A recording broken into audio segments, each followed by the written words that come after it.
par... Par un bus, William, un bus bus. vendu aux enchères à New York, 235 000 euros. Pourquoi coûte-t-il si cher? Parce que c'est le bus de la tournée d'Elvis Presley en 1976. Non. Oui. Il peut accueillir 12 personnes, 9 couchages, un frigo, micro-ondes, télé, haut-parleur. Alors, ça vous paraît évident aujourd'hui, mais à l'époque, mine de rien, c'était pas mal. Ouais. Bel équipement.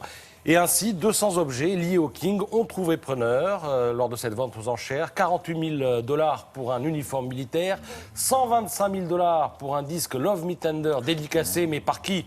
Par sa maman, par sa mère. 125 000. Elle dédicaçait les disques du petit. Ben oui. Quand on n'avait pas Elvis, on n'avait pas un frère, une sœur, une mère. C'est maman dédicace. Et alors, les acheteurs sont essentiellement orientaux, russes et asiatiques, nous dit Libération ce matin. Alors, Elvis, il aurait eu 80 ans cette année.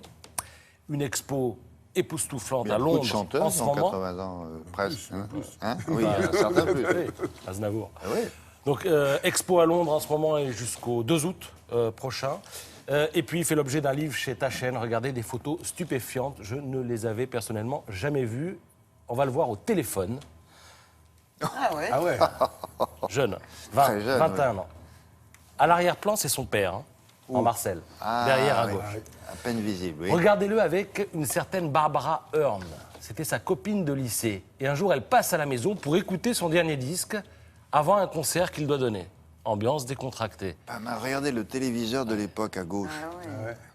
Ça, c'est culte. Et alors, il se lève et il lui propose une danse. Il dit, tiens, on va voir si mon disque est dansable. Et le photographe est là, il immortalise. Et le photographe habitait dans le salon ou quoi? Je vais y venir, vous allez voir. D'abord, cette photo de sa mère, qui lui donne un parfum que la fiancée a apporté, a déposé pour lui à la maison. Pourquoi il est torse nu alors? Il a chaud, il est en permanence. Il a chaud. Mais c'est un peu la même série de photos, tout ça. Et alors, vous me parliez du photographe, vous avez raison, il s'appelle Alfred Wertheimer.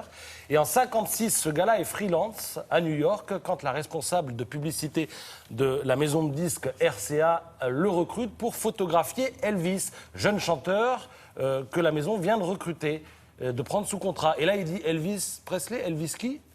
Et il dit, c'est la dernière fois que j'ai posé cette question. Parce que là, il a passé 2 semaines avec Elvis, il a fait 2500 clichés, et ces clichés, vous les avez dans ce livre qui est extraordinaire. Très bien.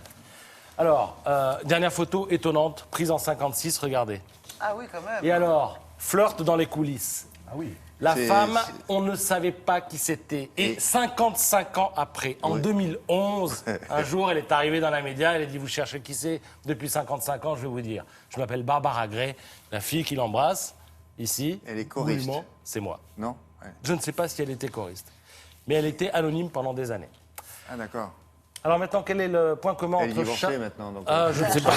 Maintenant, je peux le dire. Cela dit, bon...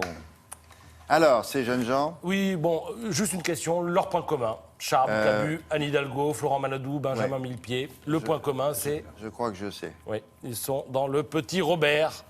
Prochaine édition en compagnie de Pierre Perret et également de Pierre Gagnère, le cuisinier. Voilà, et tous les nouveaux mots sont dans Le Parisien et Le Figaro. Petit Robert, Petit Larouge. J'y reviendrai peut-être dans la semaine. Oui, volontiers.